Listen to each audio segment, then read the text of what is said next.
शिव पुराण विद्येश्वर संहिता 18वां अध्याय। बंधन और मोक्ष का विवेचन। शिव के भस्म धारण का रहस्य। ऋषि बोले, सर्वज्ञों में श्रेष्ठ सूत जी, बंधन और मोक्ष क्या है? कृपा कर हमें बताइए। सूत जी ने कहा, महर्षियों, मैं बंधन और मोक्ष के स्वरूप व उपाय का वर्णन तुम्हारे लिए कर रहा हूँ। पृथ्वी के 8 बंधनों के कारण ही आत्मा की जीव संज्ञा है, अर्थात बंधनों में बंधा हुआ जीव बद्ध कहलाता है और जो उन बंधनों से छूटा हुआ है उसे मुक्त कहते हैं। प्रकृति, बुद्धि, त्रिगुणात्मक अहंकार और 5 तन्मात्राएं आदि 8 तत्वों के समूह से देह की उत्पत्ति हुई है। देह से कर्म होता है और फिर कर्म से नूतन देह की उत्पत्ति होती है। शरीर को स्थूल, सूक्ष्म और कारण के भेद से जानना चाहिए। स्थूल शरीर व्यापार कराने वाला है, सूक्ष्म शरीर इंद्रिय भोग प्रदान करने वाला तथा शरीर को आत्मानंद की अनुभूति करने वाला है। कर्मों के द्वारा ही जीव पाप और पुण्य भोगता है, इन्हीं से सुख दुख की प्राप्ति होती है। अंततः कर्म पाश में बंधकर जीव शुभाशुभ कर्म द्वारा चक्र की भांति घुमाया जाता है। इससे छुटकारा पाने के लिए महाचक्र के कर्ता भगवान शिव की स्तुति और आराधना करनी चाहिए। शिव ही सर्वज्ञ, परिपूर्ण और अनंत शक्तियों को धारण किए हैं। जो मन, वचन, शरीर और धन से बेरलिंग या भक्तजनों में शिव भावना करके उनकी पूजा करते हैं, उन पर शिव जी की कृपा अवश्य होती है। शिवलिंग में शिव की प्रतिमा ने शिव भक्तजनों में शिव की भावना करके उनकी प्रसन्नता के लिए पूजा करनी चाहिए। पूजन शरीर, मन, वाणी और धन से कर सकते हैं। भगवान शिव पूजा करने वाले पर विशेष कृपा करते हैं और अपने लोक में निवास का सौभाग्य प्रदान करते हैं। जब तन्मात्राएं वश में हो जाती है तब जीव जगदम्बा सहित शिव का सामीप्य प्राप्त कर लेता है। भगवान का प्रसाद प्राप्त होने पर बुद्धि वश में हो जाती है। सर्वज्ञता और तृप्ति शिव के ऐश्वर्य है। इन्हें पाकर मनुष्य की मुक्ति हो जाती है। इसीलिए शिव का कृपा प्रसाद प्राप्त करने के लिए उन्हीं का पूजन करना चाहिए।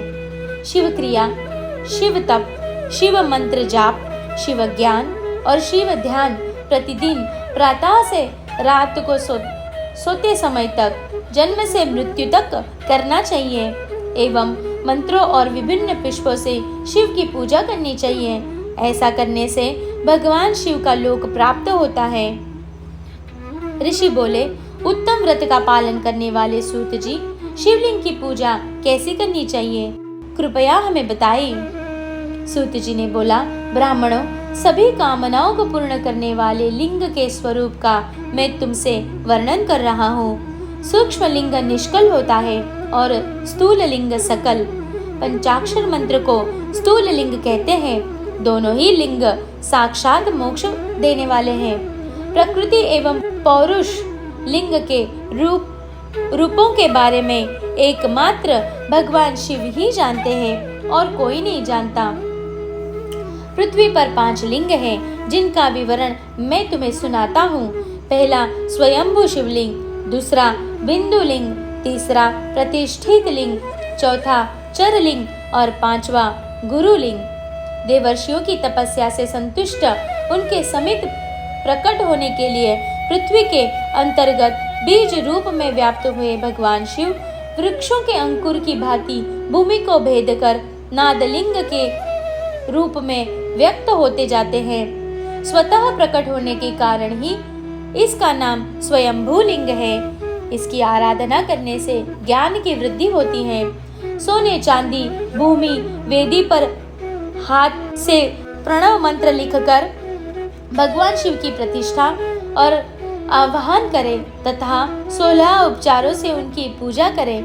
ऐसा करने से साधक को ऐश्वर्य की प्राप्ति होती है। देवताओं और ऋषियों ने आत्मसिद्धि के लिए पौरुष लिंग की स्थापना मंत्रों के उच्चारण द्वारा की है। यही प्रतिष्ठित लिंग कहलाता है।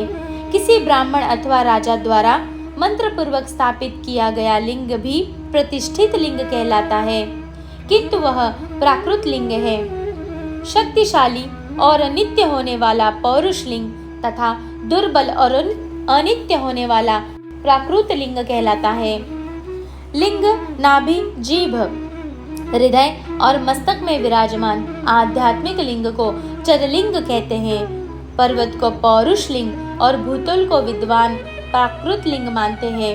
पौरुष लिंग समस्त ऐश्वर्य को प्रदान करने वाला है। प्राकृत लिंग धन प्रदान करने वाला है। चरलिंग में सबसे प्रथम रसलिंग ब्राह्मणों को अभिष्ट वस्तु प्रदान करने वाला है।